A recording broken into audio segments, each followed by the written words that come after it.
Hey guys, welcome back to my channel. Today I'm going to show you how I make cheeseburger sliders. Those are those little mini burgers that look like White Castle burgers, and my kids love them, so that's what we're having for dinner tonight. We're going to be using the Hawaiian rolls, well, because they're delicious and it's a nice convenient size, and you'll see what I do here. So we got a square pan. This is a 9 by 9.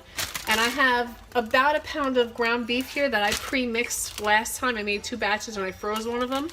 Basically, you season it with like whatever spices you like to put in your hamburger. You could use an egg. I don't use the egg because of Lucas. So then we're going to take this meat and just kind of spread it into the pan here.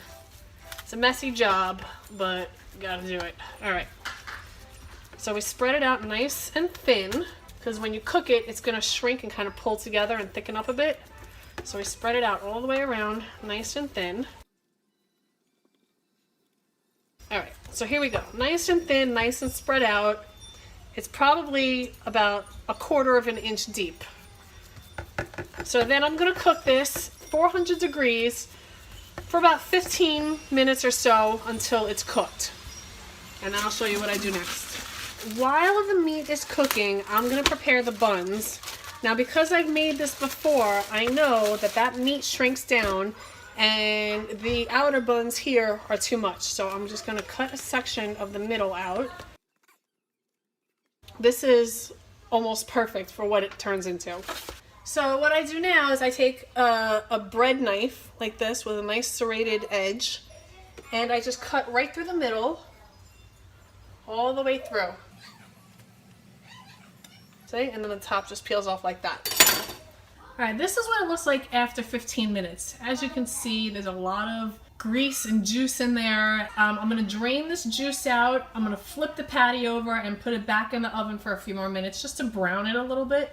Alright, so the meat's done, and I'm just going to transfer it from the pan. Let's see if I can do this gracefully.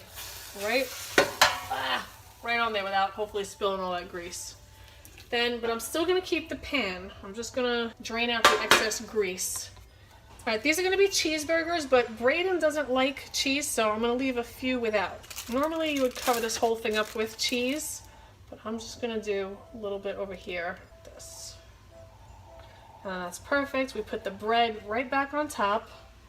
That was easy. Yeah, like that. Then I'm going to put them back in the pan. Back in the pan. You don't have to do this part, but it's an extra step that I like. I spread some melted butter over the top before I put it back in the oven. Just a little bit. You don't have to do this, especially if you are not in the healthiest state, but we like butter in this house, so this just adds a little extra something. I like to make sure it dribbles over the sides a bit. Real messy. Alright. And then we put it back in the oven for about 5 minutes, just until it browns it up just a little bit. Alright, after 5 minutes in the oven, this is what they look like. So I'm just going to transfer them to the cutting board and separate them.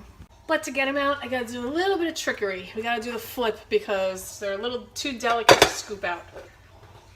Flip.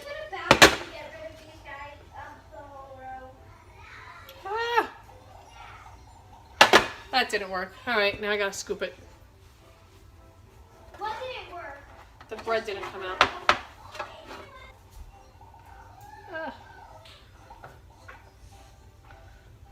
So I had to cheat a little bit. Then I'm gonna flip it to the cutting board.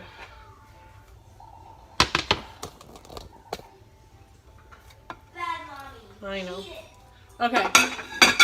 Now we cut. Right on the lines.